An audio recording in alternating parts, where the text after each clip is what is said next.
کے باپ کو سلام پہنچانے کے لیے اترتا ہوں۔ دعا کرو اللہ بیٹیاں بھی دے، بیٹے بھی دے، جو بھی اللہ تعالیٰ دے راضی۔ اور اس کے علاوہ ہم کر بھی کیا سکتے ہیں؟ ہمارے ہاتھ میں اگر بنانا ہوتا تو پھر دنیا میں بیٹیاں ہی نہیں ہوتی، نہ ہم بناتے نہ وہ بناتی، اور ہماری عقل بھی۔ اے کاش کہ اگر ہمارے سروں میں مٹی کے ڈلے رہتے تو بھی کم از کم ہمیں انسان کہلانے کے لائق ہوتے۔ چیز ہماری، چیز ایک مرد کی حفاظت کرتی ہے اس کی بیوی، اس کا کوئی دخل نہیں ہے حقیقت میں۔ اشارہ سمجھ رہے ہیں میرا؟ حقیقت میں اس کا کوئی دخل نہیں ہے۔ خدا نے یہ نظام بنایا ہے، خون مرد کا ہوگا، پیٹ عورت کا ہوگا۔ خون عورت کا نہیں، خون مرد کا، پیٹ عورت کا، خون مرد کا، دودھ عورت کا۔ خدا نے اپنی قدرت کاملہ سے یہ نظام بنایا ہے، اور خدا کے نظام میں مداخلت کرنے والے ہم ہوتے کون؟ اللہ نے یہ نظام بنایا۔ اب یہ خون کا قطرہ رحم مادر میں داخل ہو گیا، اب اسے کیا بنانا یہ اللہ کی مرضی ہے، ایک نبی کی مرضی بھی نہیں۔ اگر انبیاء کی مرضی بھی وہاں کام کرتی تو میرے نبی کو 4 بیٹیاں نہیں پیدا ہوتی، کسی کی کوئی طاقت وہاں کام نہیں کرتی سوائے اللہ تبارک و تعالیٰ کے۔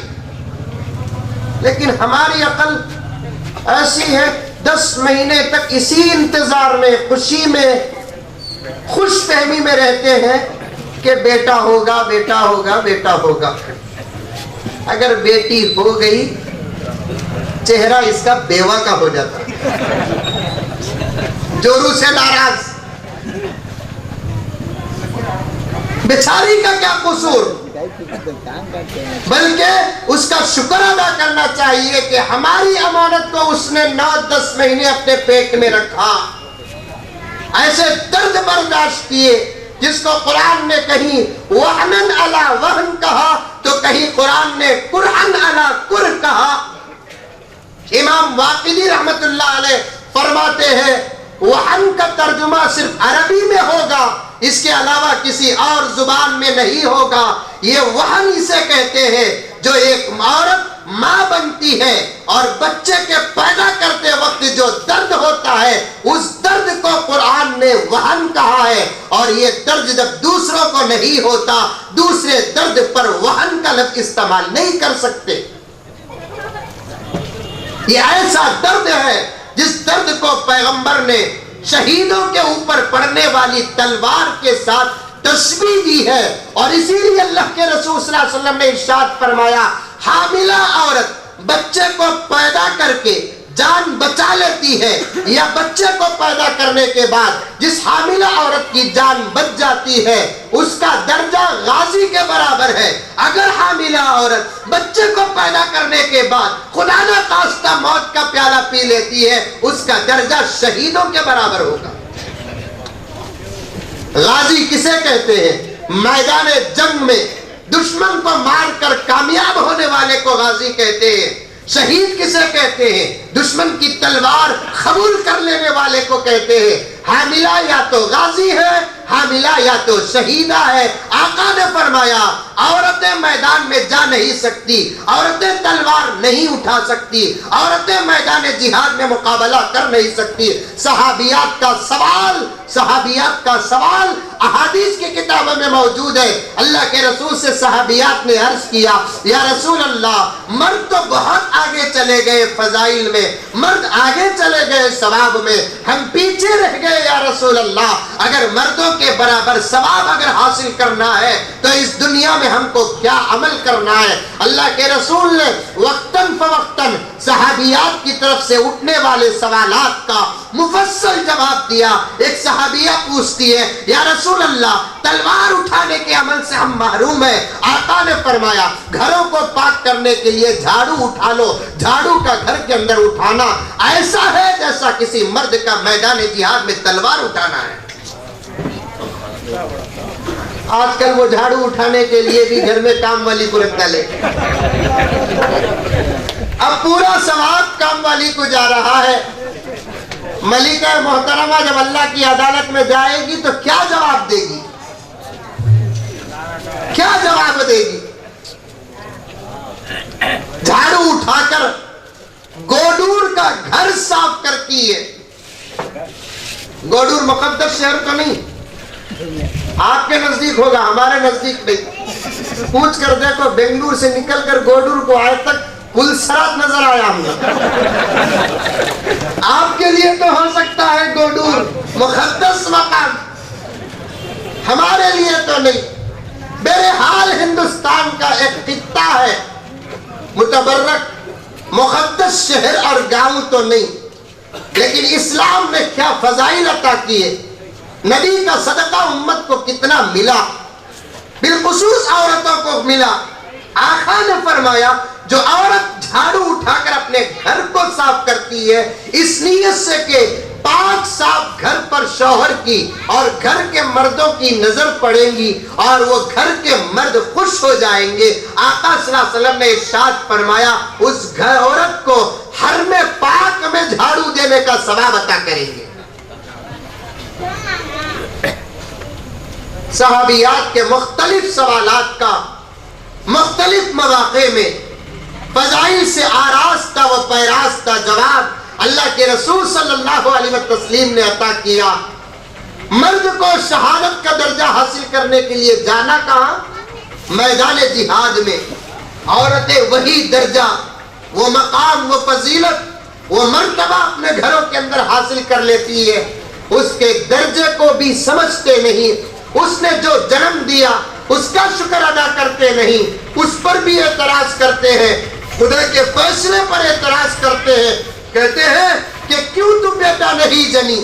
بیٹا جننے کی طاقت نہ اس کی، بیٹی جننے کی طاقت نہ اس کی، بلکہ احسان ہے اس کا، اس نے ہمارے بچے کو پیٹ کے اندر 10 مہینے رکھا، اللہ تبارک و تعالیٰ نے اس کے پیٹ میں اپنی قدرت کو چلایا اور اس کے لیے جو بہتر تھا اس نے اس عورت کے پیٹ میں بنایا ہے۔ آقا صلی اللہ علیہ وسلم نے فرمایا جب بیٹی پیدا ہوتی ہے اللہ کا سلام آتا ہے، دوسری بیٹی پیدا ہوتی ہے اللہ کا سلام آتا ہے، تیسری بیٹی پیدا ہوتی ہے اللہ کا سلام آتا ہے، چوتھی بیٹی پیدا ہوتی ہے اللہ کا سلام آتا ہے۔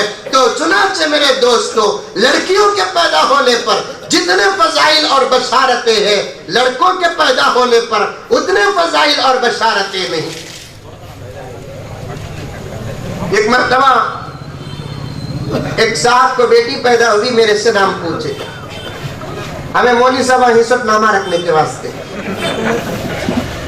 ہم نہ کوئی خاص کامہ نہیں۔ آج کل تو ذرا ماڈرن زمانہ چل رہا ہے، بچے پیدا ہونے کا ابھی 2 مہینے ہی، ابھی صرف نامہ چن کو رکھتے۔ ابھی آنے کرتا ایک میرے پرانے دوست فون کرے 1.5-2 سال کے بعد، کیا میں قصہ بہت دن ہوا حضرت مل کر، آپ کو کب ملتی؟ میں سوچا شاید محبت سے ملنا چاہتے ہوں۔ میں بولا سفر میں ہوں بھی 1-2-3 دن ہوتا۔ حضرت کب آتے؟ منگل کو آتا ہوں۔ حضرت ضروری کام ہے حضرت، 1.5 سال کے بعد فون کریں، وہ بھی مطلب کو سامنے رکھ کر فون کریں۔ اب میں بولا کیا ضروری کام؟ کیا بھی نہیں حضرت، اب 1-1.5-2 مہینے میں الحمدللہ ڈیلیوری ہونے والی ہے، ذرا پہلے سے نامہ پوچھ کو رکھ لیں گے بول کر۔ 90 فقیر کو بھیک کی جلدی کہتے ہیں۔ اب وہ مولوی صاحب کو بھی نامہ نہیں پوچھ رہے، انٹرنیٹ سے نامہ لے رہے، سمجھ میں آئی؟ انٹرنیٹ سے نام لے رہے۔ علماء سے پوچھو، اگر آپ جانتے تو آپ رکھو، آپ نہیں جانتے تو علماء سے پوچھو۔ اب ایک صاحب کو بیٹی پیدا ہوئی، مجھ سے نام پوچھے، میں ایک نام دیا، رکھیے۔ اتفاق سے 1.5-2 سال کے بعد پھر بیٹی پیدا ہوئی، پھر نام کے لیے فون کیے، پھر نام دیا، اتفاق سے تیسری ڈلیوری بھی بیٹی ہی کی ہوئی. اب مجھے تسلی دینا کہ نہیں دینا ان کو؟ یہ زمانے میں 3 بیٹیاں کا باپ بولے تو اس سے بڑا طاقتور اور جگر والا کوئی نہیں. ایک بیٹی بھی اگر کسی کو ہو اسے پوچھ کر دیکھو کہ رات میں نیند آتی کی نہیں آتی. اس لیے کہ وہ بچے کی شادی تک اس فکر میں رہتا کیا محبت سے میں پیدا کیا, کیا پیار سے پال رہا ہوں, نہیں معلوم کہ اس سے بھی زیادہ محبت کرنے والا شوہر اسے ملے گا کہ نہیں ملے گا. اسی ٹینشن میں اس جوان باپ کی جوانی بڑھاپے میں بدل جاتی ہے. 3 بیٹیاں. دوسرا ٹینشن یہ ہے میری بیٹی سے نکاح کرنے والا شریف ہوگا کہ شریر ہوگا, دینے والا ہوگا کہ لینے والا ہوگا, انکمنگ مزاج رکھنے والا ہے کہ آؤٹ گوئنگ مزاج رکھنے والا. سمجھتے ہیں انکمنگ آؤٹ گوئنگ کا؟ تو سمجھتے نہیں سمجھتے؟ سمجھتے. لے کر عادت ہے کیا؟ جب لیے نہیں تو سمجھے کیسا؟ ایک ٹینشن. 3 بیٹیاں اس دور میں کسی کو پیدا ہو جائے کیا ہوگا اس مہنگائی کے دور میں؟ اب میں اسے تسلی دیا کیا بھائی اللہ کا 3 مرتبہ سلام آیا آپ کو. اب مجھے